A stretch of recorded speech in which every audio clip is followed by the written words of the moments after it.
हे सगळं पाहिल्यानंतर मला असं वाटलं होतं, म्हणजे आम्हाला सगळ्यांनाच असं वाटलं होतं की मुंबईकर अधिक आशीर्वाद आम्हाला देतील, भरघोस आशीर्वाद देतील. ठीक आहे, आशीर्वाद जरी त्यांनी मोठ्या प्रमाणावरती दिले नसले तरी दिलेत ते भरपूर दिलेले आहेत. विशेष म्हणजे जे शिवसेनेचे गड आहेत, मराठी पट्टा, या मराठी माणसांनी शिवसेनेवर असलेला त्यांचा आशीर्वादाचा हात हा तसाच ठेवलेला आहे. यापुढे महापालिकेमध्ये आता शिवसेनेचे तुम्हाला माहिती आहे, ज्या दिवशी आपलं वोटिंग झालं त्या दिवशी दादा माझ्याकडे येऊन गेले, रात्री सगळे आम्ही बसलो होतो. त्यामुळे त्या दिवशीच त्यांनी सांगितलं होतं की माझ्याकडे गव्हर्नर साहेब येणार आहेत, त्यामुळे मी याला येऊ शकणार नाही, आपल्या कॅबिनेटला येऊ शकणार नाही, कार्यक्रमाला येऊ शकणार.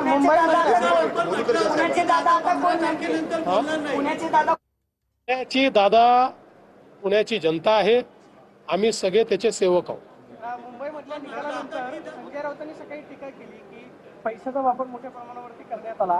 काटावरचं बहुमत जे आहे ते महायुतीला मिळालेलं आहे. अपेक्षेपेक्षा मुंबईमध्ये यश मिळालं असं वाटतं का? जो आकडा 150 पार ठेवलेला होता तो मात्र 116 वर. साहेब, पहिल्यांदा तर आम्हाला 119 जागा मिळालेल्या आहेत आणि जवळपास आमच्या 14 जागा या अतिशय कमी मताने, 7 मताने, 5 मताने, 100 मताने आम्ही हारलो. पण ठीक आहे, पूर्ण बहुमत. तुम्ही हे बघा, एवढ्या जागा गेल्या 3 निवडणुकांमध्ये देखील जी काही शिवसेना होती त्यावेळेची एकत्रित, त्यांना मिळाल्या नव्हत्या. त्यांचा 3ही निवडणुकीचा रेकॉर्ड आम्ही तोडलेला आहे आणि पूर्ण बहुमतामध्ये आम्ही निवडून आलेलो आहोत. त्यामुळे आता कोण काय म्हणतं, काय असतं की गिरा तो क्या हुआ, टांग तो ऊपर थी, असे म्हणणारे खूप लोक असतात. त्याच्यावर फार काही बोलायचं नसतं. देवाच्या मनात असेल तर उद्धव ठाकरे म्हटले की आमचा महापौर होईल मुंबईमध्ये. देवाचे म्हणजे माझ्या की देवाला देव म्हणतात म्हणून की वरच्या देवाच्या? वरच्या देवानेच ठरवलं आहे की महायुतीचा महापौर करायचा आहे, मग आमचा सोड. त्यांनी तुम्हाला शुभेच्छा दिल्यात का उद्धव ठाकरे साहेबांशी तुमचं काय बोलणं? नाही, माझं काही बोलणं झालं नाही, अद्याप तरी शुभेच्छा आल्या नाहीत.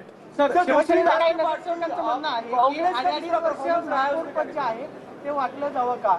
आता मुंबईमधलं महापौर जे आहे ते 2.5 वर्ष भाजप आणि शिवसेनेनं वाटलं. आम्ही बसून ठरवू ना. बघा, आता याच्यामध्ये महापौर कोण, महापौर कधी, महापौर किती वर्ष वगैरे या सगळ्या गोष्टी शिंदे साहेब आणि मी आणि आमची दोन्हीकडची नेते मंडळी आम्ही बसून ठरवू. काही त्यात वाद येणार नाही. छान पद्धतीनं दोन्ही पक्ष आम्ही मुंबई चालवून दाखवू. शिवसेनेला म्हणावं तसं यश मिळलं नाही म्हणून भाजपची अडचण झाली. मी असं म्हणणार नाही. त्यांच्याही काही जागा खूप कमी मताने गेलेल्या आहेत. शेवटी या सगळ्या निवडणुकीमध्ये मुंबईमध्ये पहिल्यांदाच तेही अशा पद्धतीनं निवडणूक लढत होते. त्या मनाने त्यांना यश चांगलं आलं. अपेक्षा जास्त होती, पण ती काही थोड्या मतांनी त्या जागा गेलेल्या दिसतात. दादा मुरली अण्णांना आणि महेशदादांना ज्या पद्धतीने टार्गेट करत होते, सांगितलं का तुम्हाला? अजून सुद्धा दादा त्यांना बोलताना आमचे हे दोन्ही नेते एवढे सक्षम आहेत की त्यांना कोणाकडे तक्रार करायची गरज नाही आहे. ते स्वतःच पुरून उडतात आणि ते त्यांनी दाखवून दिले. सर, कांग्रेस के कई जगहों पे खाते भी नहीं खुले हैं और राष्ट्रीय पार्टी कही जाती है, लेकिन जिस तरह हालात में महाराष्ट्र में खासकर निकाय चुनाव में, मैं आपको साफ शब्दों में कहता हूं कि महाराष्ट्र ने इस बार तय कर दिया था कि जो मोदी जी के साथ हम उनके साथ. इसलिए आप देखिए, बीजेपी नंबर 1 पार्टी बनी और हमारे साथ जहां हमारे अलायंस पार्टनर थे उनको भी लोगों ने मतदान किया. तो महाराष्ट्र इस बार पूरे तरीके से मोदी जी के साथ, बीजेपी के साथ, अलायंस के साथ था. और कांग्रेस पार्टी हो चाहे कोई और पार्टी हो, इनको एक प्रकार से महाराष्ट्र की जनता ने बड़ी शिकस्त दी है. उनको ये बता दिया है कि महाराष्ट्र में विकास का एजेंडा चलेगा.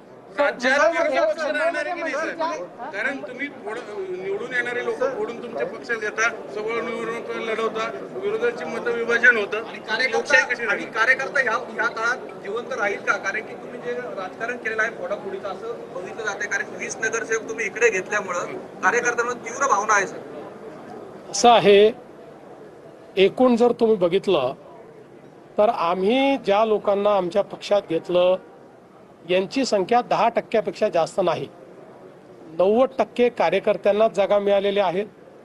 आणि विशेषतः पुण्यामध्ये काही जे प्रयोग केले ते फार यशस्वी झाले आहेत. जे प्रभाग कधीच निवडून आले नव्हते असेही प्रभाग काही लोकांना घेतलं आणि भाजपची ताकद लावली तर ते निवडून आले आहेत.